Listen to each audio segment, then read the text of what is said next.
everyone, I'm Christa from Saltwater Studies, and join me today for a special adventure. Do you remember Darlene from Sea Turtle Adventures? Well, she has invited us to join her on the beach today. So we are actually gonna go on a sea turtle patrol with Sea Turtle Adventures. How cool is that? Let's go catch up with Darlene and see what she has to show us today.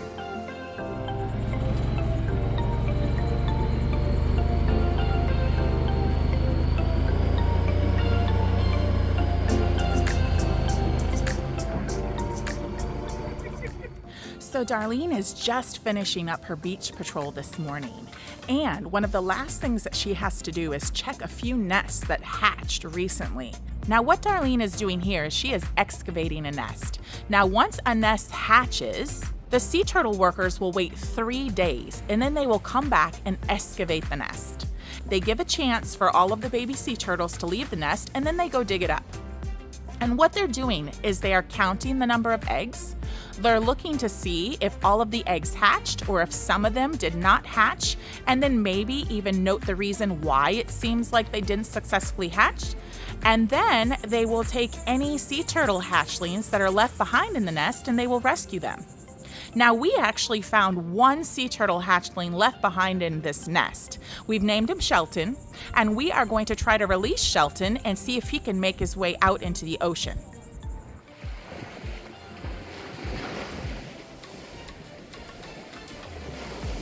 Now, as you can see, Shelton seems to be having a difficult time here staying at the surface so he can breathe. And if he isn't able to surface to breathe, this is a real threat to his survival. So in order to protect him, it was decided that he should be dropped off at a sea turtle rehabilitation center. So we're gonna take him down to Gumbo Limbo Nature Center where he can receive the care that he needs so that he can survive on his own.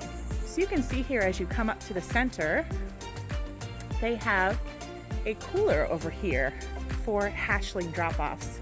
And this is where you would drop off a baby sea turtle in the event it was one that was in distress or it was having some sort of issue. Now, sea turtle conservation isn't just for sea turtle conservation workers. You can also help sea turtles by just doing a couple of simple things the next time you're at the beach. One of the huge issues for sea turtles is trash. Plastic trash in particular is really dangerous to sea turtles. They might see small bits of it floating around in the ocean, and they might think that it's their natural food. And so they will eat plastic trash, and because their body is not able to digest it, their stomach will slowly fill up with indigestible plastic so that they're not able to consume food that gives them the energy that they need to survive. Another way that you can help sea turtles is by making sure when you're at the beach to fill in any holes that you see. One of the common issues that hatchlings have as they make their way from the nest to the ocean is getting caught or trapped in holes left behind by beachgoers. So if you decide to dig a hole or even build a sandcastle, when you leave, make sure that you flatten it out or fill in the hole. So that way, the sea turtles have a nice flat surface in order to make their way to the ocean unobstructed. Now, if you're at the beach and you don't have your own bucket, you can use one of these provided by the Beach Bucket Foundation. Cleaning stations like this one are pretty common at beaches in South Florida. They're here so that you can grab a bucket, take it to the beach, fill it with trash, and then dump the trash and return it before you leave. And by picking up that trash, you will be helping to save our sea turtles. So how cool was it that we got to join Darlene on her sea turtle patrol today? That was so amazing. And then to find that baby sea turtle and be able to participate in his rescue, it was just so cool. I'm so excited.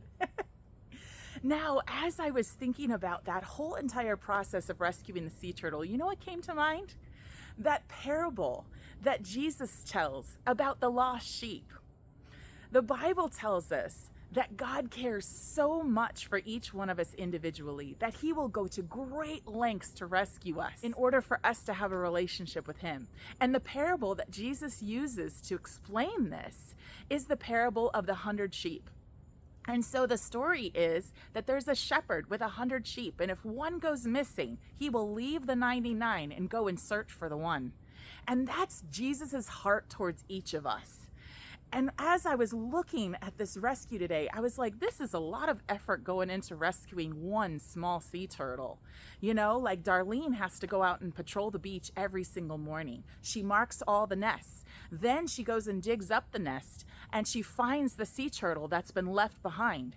And then we go and we take it to a sea turtle rescue where they will work very hard in order to make sure that it has the care that it needs to grow big and strong before they release it.